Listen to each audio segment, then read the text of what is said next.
WGBH TV Boston presents Crockett's Victory Garden. Welcome to Crockett's Victory Garden.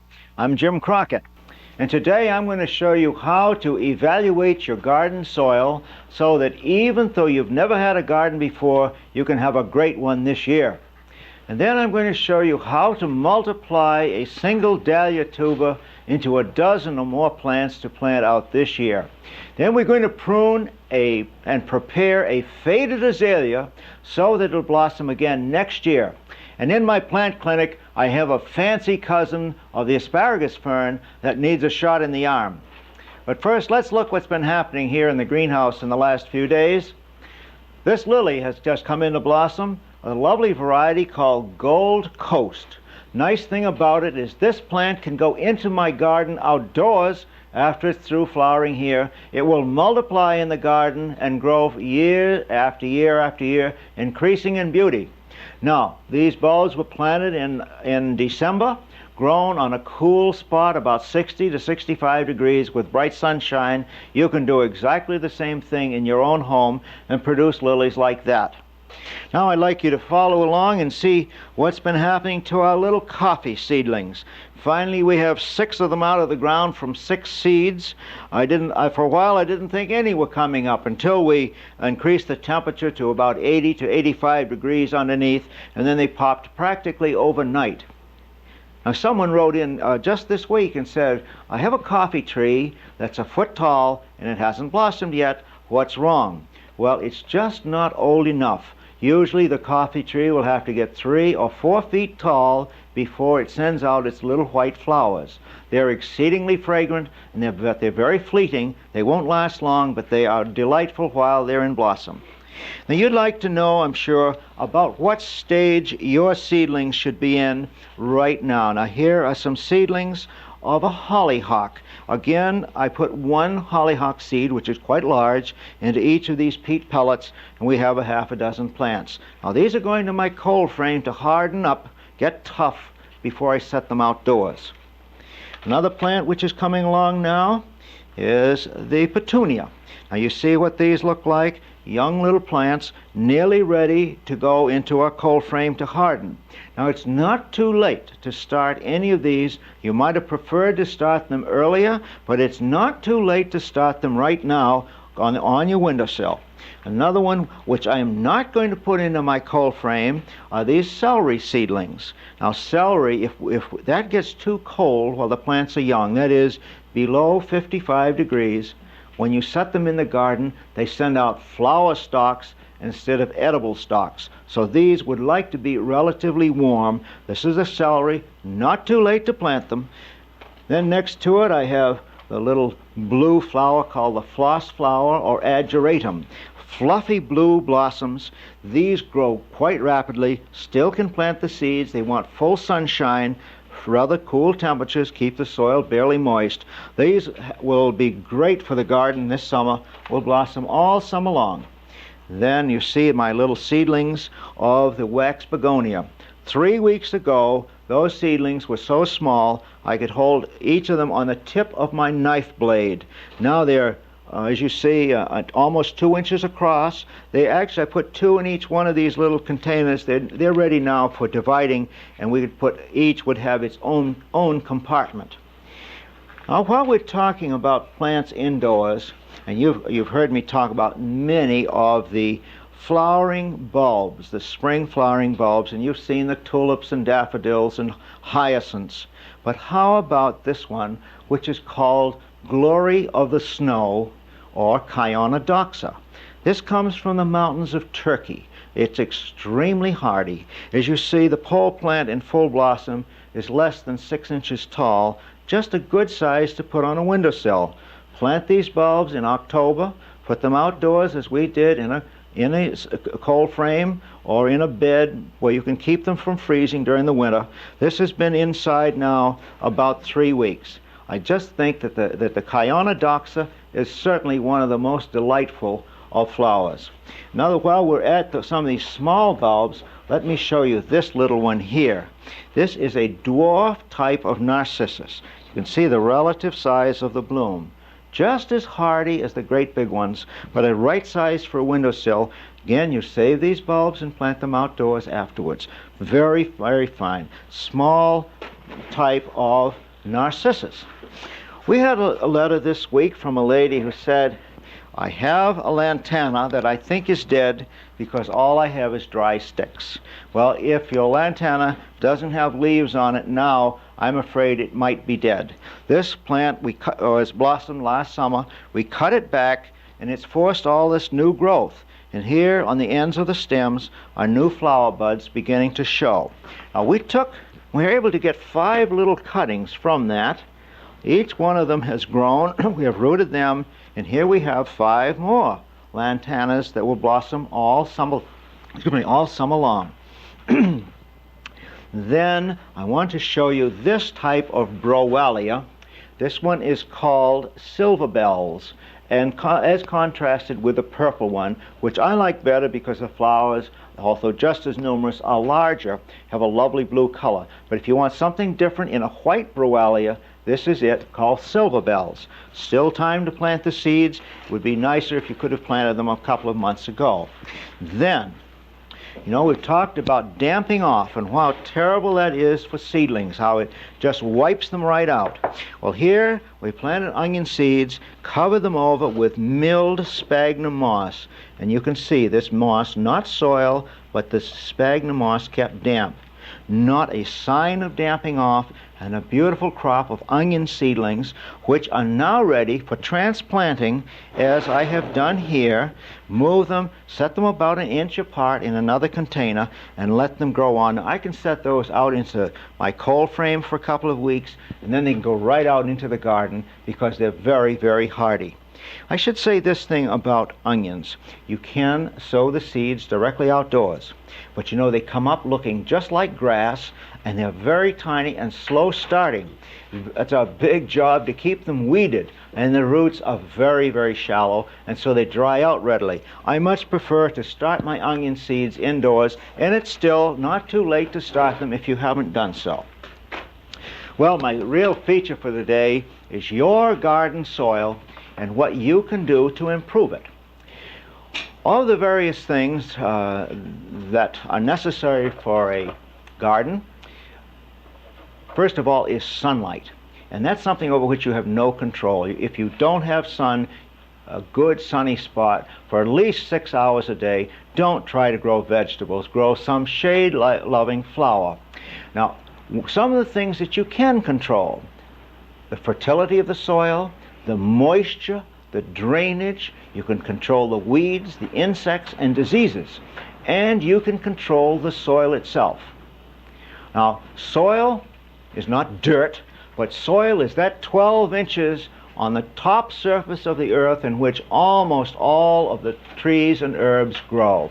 And soil itself is composed of varying amounts of ground-up rocks which the glaciers left behind, organic material from dying vegetation, and various soil organisms. And soil comes in 3 basic types. First of all, we have a sandy soil. Now you can tell if you have a sandy soil in your garden because when you water the soil and the water goes right out of sight, you know that you have a sandy soil, good drainage, apt to dry out in the summertime, and that makes gardening rather difficult. Any fertilizer that you put on also goes right down with the moisture and disappears beyond the reach of the plant roots. Sandy soil is good because it drains quickly in the spring, and you can get onto the land and work it. It's good for early crops of peas, for example, or lettuce. Early crops will do very nicely in a sandy soil. But sandy soil, because the moisture and the water tend to go out, should be improved by adding peat moss.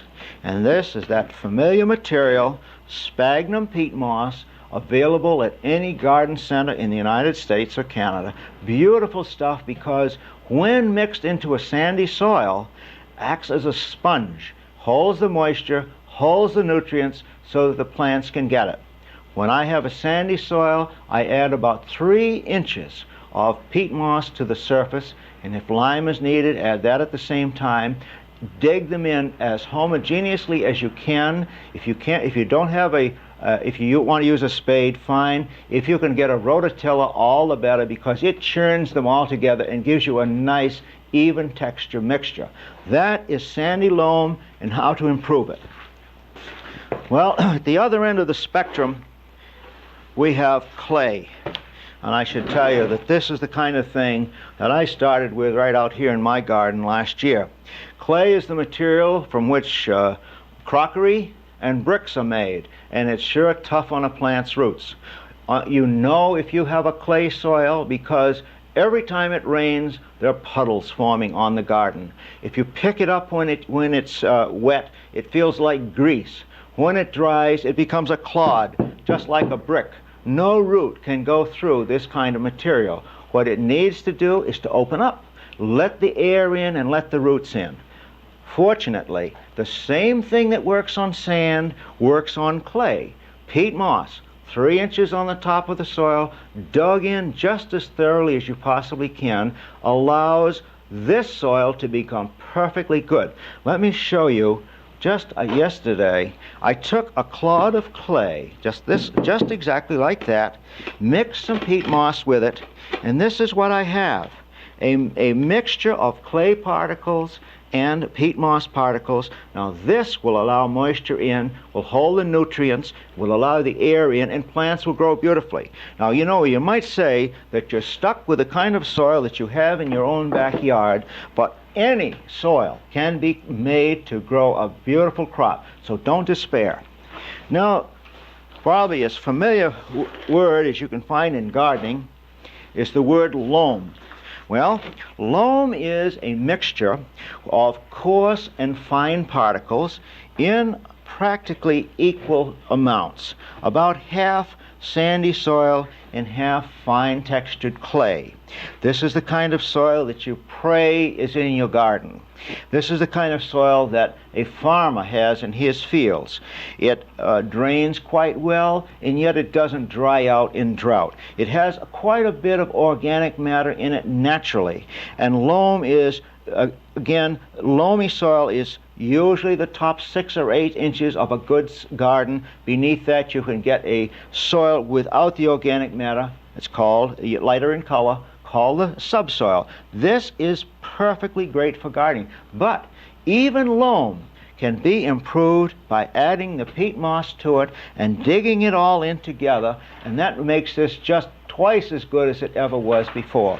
Well, I want to show you, before I quit on this, I want to show you what our soil looked like last year. It looked like that clay that I showed you, but I went out yesterday and dug some of the soil right out of my garden. Well, you see, I haven't gotten rid of all the rocks yet, but this soil is crumbly in texture. It has the organic matter, and boy, I know that things are going to grow in it. Now, every gardener, any gardener, could stop right here. A savvy gardener goes on from here, adds lime to correct an acid situation, adds sulfur to correct an alkaline situation, adds nutrients. I don't have time to go into those today, but on another week we're going to go into soils and the nutrients and the lime and sulfur, how to apply them, how much to apply them, soil tests, and things of that nature. Well, the next thing that I want to talk about is how to propagate an expensive dahlia and make a dozen plants from just one. Well, first of all, let me show you what a dahlia looks like. Here we are. The state flower of Mexico. Absolutely beautiful things. Usually start blossoming by midsummer and are finally cut down by the frost in the fall. Beautiful cut flowers.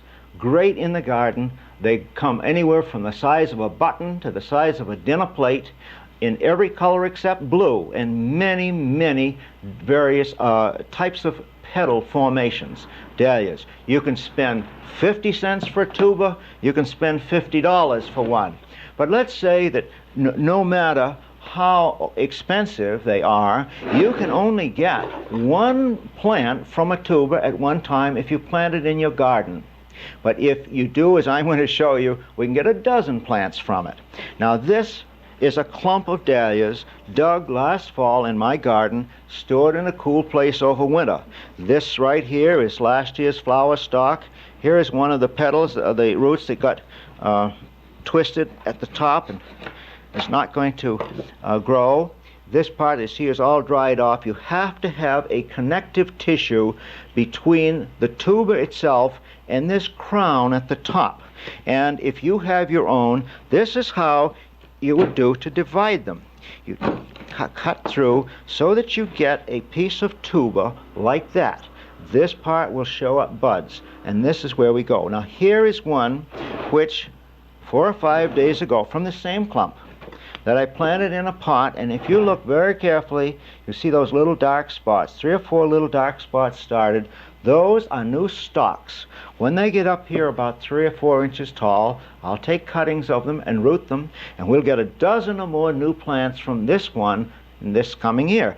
And the beautiful thing about it is these little plants grown from cuttings will produce just as big flowers, just as many flowers as though you planted the tuber.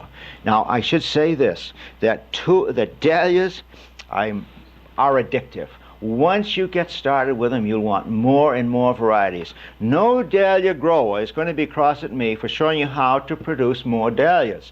Once you get started, I tell you, in my own garden, at one time I had 4 100-foot rows of dahlias, about 2 plants of each variety, and it gets right under your hide, and you just want to grow more and more of them. All right, the next thing on my schedule today is this azalea, which has finished flowering for this year and is beginning to make what we call leafy growth or vegetative growth. And you can see how this plant is growing. The dark green foliage here is last year's foliage. The pale ones on the top are this is the new foliage up in here. These, at the ends of each stem of this green stem, pale green, will be formed a flower bud, and that will be what blossoms next year. If we were to allow all of the new growth to stay, this plant would get larger and larger and larger. In Japan, many of these have been growing for 50 or 100 years or even longer in a flower pot, becoming more beautiful every year. So goodness sakes, don't throw your plant away because it's blossomed for you once. Instead, what you should do is to prune this back to get it in the shape that you'd like it to be. For example, here, right up in here, is a stem which is starting out to make the plant grow too wide. I'm going to reach right in here at that point and cut that one off. Now we'll get these stems growing up to hold it in rather tighter formation. Here again, at the top, are 2 stems which are growing up above the canopy of foliage. What I do here is to reach down into the plant and make a cut just above a leaf. And a new stem will come from that, or maybe even 2. And we'll have twice as many flowers from that one next year as we have this year. Some of these, which are getting a little bit tall, just cut them right off down below the canopy, and then you are not aware of where the cuts have been made. But the next thing to look for are these little bumps on the ends of the stems. Those are seed pods beginning to form, and I don't want seeds, so just take those off like that. Get rid of all the faded flowers, and your plant is then going to put all of its energy into producing more flower buds for next year. The next thing we should look at is the soil, the container, and all. Now I should say that when the grower produced this plant, he put it in a size pot which was good for it at that stage.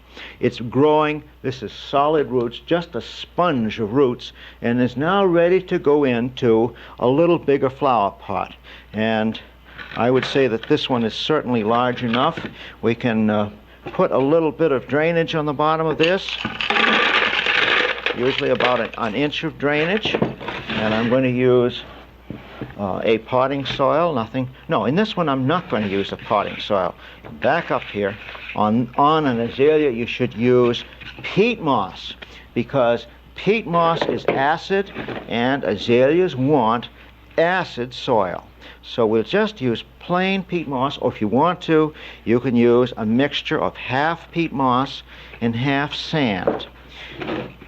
Get that all around each plant. Be very careful that you never plant an azalea deeper than the height in which it grew in its previous container. If anything, plant it a little higher rather than a little lower. Firm this in well, give it a drink of water, and it will continue to grow and become a more free-flowering plant a year from now than it is now. What do you do between now and next fall? First of all, I would give this one feeding with a houseplant fertilizer. I might give it another one a couple of months from now, and then another one up until midsummer. By midsummer, this new growth will have matured. They'll have large dark green leaves, flower buds set right on the end of each of those stems. All summer long, this plant belongs in partial shade, maybe at the north side of your house, or underneath a tree, where you'll be sure to water it. You've got to have water, or else the things will die. Most important, set them where they'll water, but this plant will be more beautiful next year than it was this year. Well, in my plant clinic today, I have a rather interesting plant known as the foxtail asparagus fern, sometimes called the Meyer fern, asparagus fern. Well, you can see where that name foxtail comes from. Isn't that a pretty thing? And entirely easy, very easy to grow in the house, a little slow growing. This plant is beginning to little ratty. You see some of these are pale, sprangling out a little bit too much. The plant, you might say, has run out of steam. It needs more nutrients. It does not need to be cut back. And so what it'll do with this one is to shift it into a larger flower pot. Oh, that's quite a mess there. I'm going to get rid of some of this old rocks, extra soil, and you'll be, maybe shake some of that right out.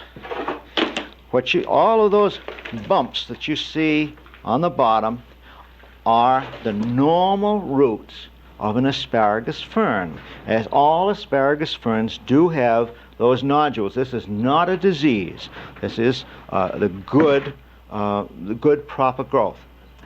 If you remember in my garden last year when I planted the edible asparagus outdoors, I put compost underneath the plants. In 1 year's time, I got as much growth as you would normally get in 2 years' time, because that compost is so good. Well, I'm going to use compost to repot this fern, and you'll watch how that one grows too. This is just some of our compost, and last summer, we'll put some drainage in here. This compost last summer used to be corn stalks and squash vines and faded zinnia blossoms, all kinds of stuff of that nature. There's a few rocks still in it. This is the stuff which will really make this fern grow. Get it in there maybe a little bit too deep, and some more of this, and get it in around the roots. This fern is going to just take off as though it were jet propelled when it has this compost around it. And compost, if you don't have a compost pile next summer, after hearing all the good things I say about compost, you're just not listening. It's brown gold, even better than the richest manure that you could get. Now we'll fill that in and firm it, give that a drink of water, and that plant will be off and growing very, very quickly. Now if you have questions on gardening, would you please send them to Crockett's Victory Garden, WGBH, Boston 02134. I have a few questions here today that I would like to get to, and the first one comes from Sarah Mace. She said, I have a cactus that has been budding out red things like eyes. Do you know why they do? I'm 9 years old and I love plants. Well, Sarah, I'm very happy to say that those little red things popping out from the cactus are flower buds, and the blossoms will open. I believe on the variety you're talking about, the blossom may not be over a ½ inch across, but it certainly is welcome at this time of year when this type of cactus begins to blossom. Don't cut them off until after the flowers have faded. Now, Bernice Jones writes, last summer I pulled up lots of witchgrass and put it in my compost pile. Can I put this compost on my garden this year, or will it just start witchgrass growing all over again? Well, you may know what witchgrass itself looks like, but I'd like to introduce you to a witchgrass root. This thing about a 1/16 of an inch in diameter, white, is a bud started here at the growing end of it. This is a live witchgrass root, and if you find any live roots in your compost pile, then for goodness sakes, they're going to grow in your garden. I'd say, why don't you sift your compost and get these roots out, throw them back in the bottom of the compost pile, and they will eventually decay. Let's see, the next question is from Ellen Gallant, who said, my calla lily has not bloomed for 2 years. Is this because I have not let it die down? No, they can grow year-round and blossom. Must it freeze in winter like tulips? No. I have always kept it in the house during cold weather. Calla lilies like warm temperatures, moist soil. Keep water in a saucer beneath the plant all the time. Give it plant food once a month. It will blossom year after year. But you may have to repot it because they quickly exhaust the nourishment in the soil and get very, very big. You may have to divide them up. Fred Pelletier said, this year I'm adding well-rotted horse manure to my garden. Do I have to add anything to it or just turn it into the soil? Well, perhaps your soil needs some lime. If it does, put the lime on, put the horse manure on, rototill it in as soon as the ground is workable this spring. Next question. Mrs. Paul Lewis said, we planted corn last year for the first time and it grew beautifully.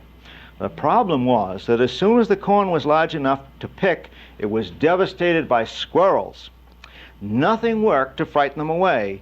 Is there anything short of murder that will get rid of them? Yes, all it takes is a bunch of little paper bags. Let that kernel, that ear, get nearly ready for picking. Cover it with a paper bag. The squirrels won't know how to figure out how to get into it before it's time to pick it. Now, my tip for today has to do with how to tell when soil is ready for digging. Well, let's just look at some of this garden soil. You should pick up the soil in your hand like this and squeeze it. What it should do, if when you tap it like this, it should disintegrate into a crumbly structure. Now, if it's too wet, it will leave your hand wet, or mud pies will come out of the bottom. Wait until it will break apart when you loosen it and hit it with your finger like that. One more tip from Crockett's Victory Garden. I hope you enjoy the program every week.